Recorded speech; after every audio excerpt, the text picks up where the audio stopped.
সম্প্রতি ভারতের এক ধর্মগুরু এবং ক্ষমতাসীন দলের এক নেতা আমাদের প্রিয় নবী সাল্লাল্লাহু আলাইহি সাল্লাম এবং ইসলাম ধর্ম নিয়ে কটূক্তি করেছে। এর প্রতিবাদে সেখানকার মুসলমানরা চলো মুম্বাই নামে পদযাত্রা শুরু করেছেন। ভারতে দিন দিন ইসলাম ও মুসলিমদের ঘৃণা প্রকাশের মাত্রা বেড়েই চলেছে। এর প্রেক্ষিতে সেখানকার মুসলমানদের করণীয় কি বলে মনে করেন? দেখুন, ভারতে এই ধরনের ইসলাম বিদ্বেষ আজকে নতুন নয়। হ্যাঁ, বিগত আমলগুলোর তুলনাতে বিশেষ করে আমরা এই এইবার দেখেছি, বিশেষ করে এই বিজেপির যে লম্বা শাসন আমল চলছে, সেই শাসন আমলে যে মুসলমানরা সেখানে একেবারেই অনিরাপদ।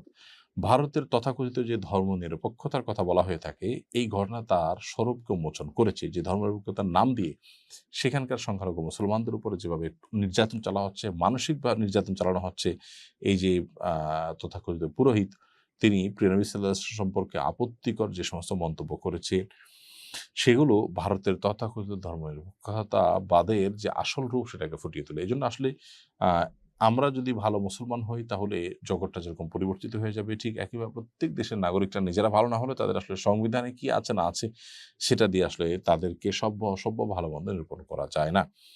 একজন সাধারণ মানুষ হিসেবে আমরা যে কাজগুলো করতে পারি সেগুলোর কথা আমি বলব। আ এবং সেই সাথে সে দেশের মুসলমানদেরকেও আমরা বলব যে আপনারা আপনাদের জায়গা থেকে প্রতিবাদ অব্যাহত রাখুন এবং এখানে শান্তিপূর্ণ প্রতিবাদ করতে গিয়ে যদি আপনি মৃত্যুর মুখে পতিত হন, আশা করি যে আল্লাহ তাআলার কাছে আপনি শাহাদাতের মর্যাদা লাভ করবেন। কারণ এটা অনেক বড় একটি বিষয়। অন্যায়ের বিরুদ্ধে আমরা কথা বলব। বিশেষ করে যখন শিরকে লিপ্ত হতে বলা হচ্ছে বা নবী সাল্লাল্লাহু আলাইহি সাল্লামের প্রতি অবমাননা করার প্রচেষ্টা করা হচ্ছে। দেখুন, মুসলমানের অন্য সব বিষয়ে ছাড় দেওয়ার সুযোগ থাকলে নবী সাল্লাল্লাহু আলাইহি সাল্লামের মর্যাদার ক্ষেত্রে কোনো ছাড় দেওয়ার সুযোগ নেই।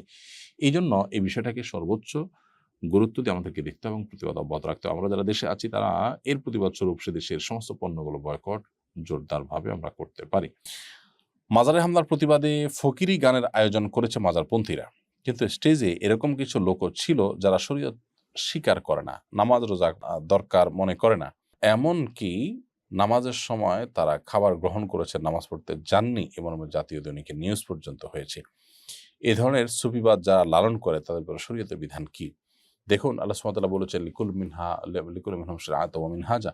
প্রত্যেক জাতিকে আল্লাহ সুবহানাহু ওয়া তাআলা আলাদা, আলাদা শরিয়াত দিয়েছেন এবং আল্লাহ সুবহানাহু ওয়া তাআলা বলেছেন শারা'a লাকুম মিনাদ-দীনি মা ওয়াস্সা বিহি নূহান ইলা আখির আয়াহ।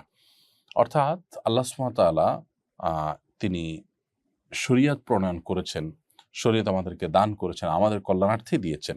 তো আল্লাহর এই শরিয়ত, আল্লাহর যে আদেশ নিষেধ গোটা কোরআন জুড়ে রয়েছে, এগুলোকে যদি কেউ অস্বীকার করে তাহলে সে মুসলমান থাকার কোনো সুযোগ নেই। আমাদের দেশে তথাকথিত এরকম ফকির বা মাজারপন্থী যারা আছে এদেরকে অনেকেই মুসলমান মনে করেন, সাধারণ মানুষ অনেকেই মুসলমান মনে করেন এবং সেটি নিছকই আমাদের ধারণাগত ভুল। মূলত কেউ যখন শরীয়তকেই অস্বীকার করে, আল্লাহর আদেশ নিষেধগুলোকেই অস্বীকার করে, তাহলে সে আর মুসলমান থাকে না। দেখুন, আপনি একটা রাষ্ট্রে আছেন। আপনি একটি রাষ্ট্রের নাগরিক হিসাবে যদি সেই রাষ্ট্রের সংবিধান, রাষ্ট্রের চৌহদ্দি, আ রাষ্ট্রের সীমানা কোনো কিছু যদি আপনি না মানেন, তাহলে আপনি সেই রাষ্ট্রের রাষ্ট্রের প্রতি আস্থাশীল বা সে রাষ্ট্রের নাগরিক হিসেবে নিজেকে আসলে দাবি করতে পারেন না। আমরা অনেকে এই জায়গাটাতে ভুল করি। আমরা মনে করি যে কে মুসলমান আর কে কাফের এটা তো আল্লাহ ভালো জানেন। এটা মুসলমানের সংজ্ঞা না জানার কারণে বলে থাকি আমরা। মুসলমান মানে হলো আত্মসমর্পণকারী। যে আত্মসমর্পণ করে নাই, আল্লাহর আদেশ মানে না, তো সে মুসলমান না। আর যে আত্মসমর্পণ করেছে আল্লাহ সুবহানাহু ওয়া তাআলার কাছে, মানতে পারুক না পারুক, সে স্বীকার করে, তাহলে এই ব্যক্তি হলো মুসলমান। অতএব এই যে এই সমস্ত পীর ফকিরদের একটা বড় অংশ তারা কিন্তু ইসলামের গণ্ডি থেকেই খারিজ হয়ে যায়। তারা নামাজ কালাম পড়ে না, রোজা রাখে না এবং নানা রকমের অপব্যাখ্যা কোরআনের তারা করে থাকে। তারা যেভাবে কোরআনের ব্যাখ্যা করেন, এইভাবে ব্যাখ্যা যদি করা হয় তাহলে সেক্ষেত্রে দিন কেন, দুনিয়ার কোনো কিছুকে আর ঠিক রাখা যাবে না।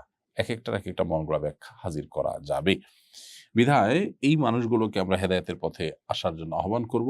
নামাজের আযান হচ্ছে আর তারা সেখানে এই অনুষ্ঠানে অর্থাৎ আ এই যে মাজারে হামলার প্রতিবাদে তারা যে গান করছিলেন, এটা তাদের তামাশা, এটা ইসলাম নয়। এটি দিনের আলো মতো কিন্তু পরিষ্কার। আসুন্নাহ ফাউন্ডেশন, উম্মার স্বার্থে সুন্নাহর সাথে।